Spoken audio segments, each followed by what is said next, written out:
আসন্ন ঈদ উল ফিতর উপলক্ষে বাংলাদেশ রেলওয়ে অগ্রিম টিকিট বিক্রয় বিস্তারিত এই ভিডিওতে।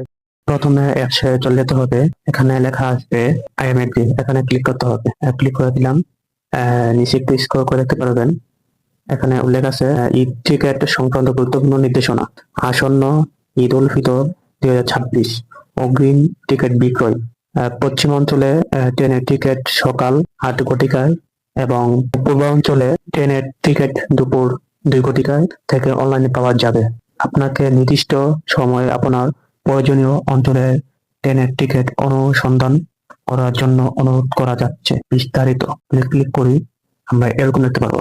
উপরে এখানে লেখা আছে ঈদ উল ফিতর 2026 অগ্রিম টিকিট বিক্রয়ের সময়সূচি। এখানে আপনার সময়সূচি দেখতে পারবেন। নিচে দেখতে পারবেন আপনার ট্রেনের বিস্তারিত, কোন কোন ট্রেন আপনার চলে সেটা দেখতে পারবেন। বিস্তারিত নিচে দেখতে পারবেন এখানে লেখা আছে ঈদ অগ্রিম ও ফেরত যাত্রা টিকিট রিফান্ড করা যাবে না, এবং একজন যাত্রী উল্লেখিত ঈদ অগ্রিম যাত্রা ও ফেরত যাত্রার ক্ষেত্রে সর্বোচ্চ একবার করে টিকিট ক্রয় করতে পারবেন।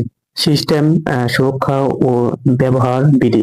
গ্রাহকদের নিরাপদ ও নির্বিচ্ছিন্ন সেবা নিশ্চিত করতে নিম্নোক্ত নিয়মাবলী কার্যকর থাকবে। কোনো ব্যবহারকারী একই ইউআরএল এর 1 মিনিটের মধ্যে 10 বার বা তার বেশি রিকোয়েস্ট পাঠালে তাকে সাময়িকভাবে 5 মিনিটের জন্য ব্লক করা হবে। কোনো ব্যবহারকারী 15 মিনিটের মধ্যে 3 বার বা তার বেশি সিট সিলেকশন করলে তার সিট সিলেকশন সুবিধা 1 ঘন্টার জন্য সাময়িকভাবে বন্ধ থাকবে। এই ছিল বাংলাদেশ রেলওয়ে আপডেট খবর। আপনারা যারা এই ঈদের টিকিট কাটবেন তারা এই বাংলাদেশ রেলওয়ে নিয়মবিধি মেনে আপনারা টিকিট ক্রয় করবেন। আপনার ঈদের যাত্রা শুভ কামনা হোক। আজকে এই পর্যন্তই। আল্লাহ হাফেজ।